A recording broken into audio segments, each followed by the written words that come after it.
अस्सलाम वालेकुम।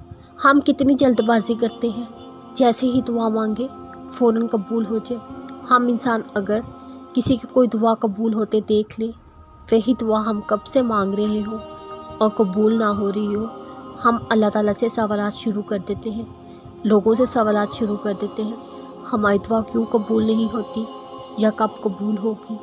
देखो, जब यकीन पुख्ता होगा ना अपनी दुआओं पर, दुआओं को कबूल करने वाले पर, कभी आप शक व शबा का शिकार ना हो, कभी आप किसी से सवाल ना करें कि हमारी दुआ कबूल कब होगी।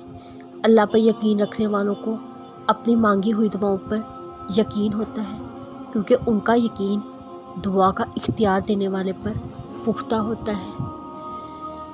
देखो, अल्लाह ने चाहा जब भी तो हमारे हाथ उसकी बारगाह में उठे हैं ना, तो यकीन भी रखें अपनी दुआओं पर।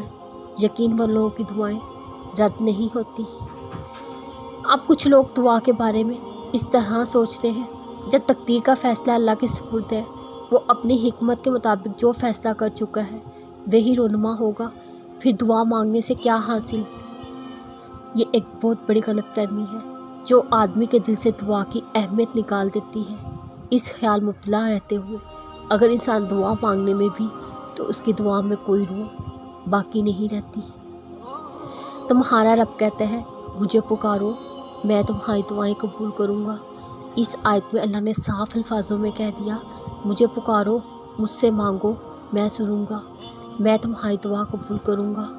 देखो, अगर तकदीर का लिखा ही सब कुछ होता, अल्लाह दुआ मांगने का इख्तियार ही क्यों देता।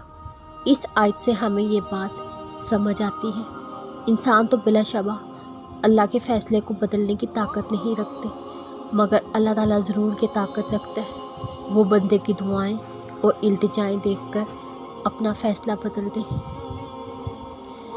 आदमी सिर्फ इस हस्ती से मांगता है जिसको मालिक समझता, ख्वाह दुआ कबूल हो या ना हो। दुआ मांगने का एक बड़ा फ़ायदा ये भी है, इंसान अपने रब के आगे अपनी हाजतें पेश करके उससे दुआ मांगकर उसकी अज़मत, अपनी बंदगी, आजिज़ी का इकरार करता है। ये इज़हार खुद एक इबादत है जिसके अजर से इंसान किसी हाल में भी महरूम नहीं रहेगा। जब आप अल्लाह की मान जाते हैं, अल्लाह भी आपको महरूम नहीं रखता और आप लोगों की दुआएं जल्दी कबूल होंगी। बस अल्लाह पर तवक्कल होना चाहिए, इंशाअल्लाह।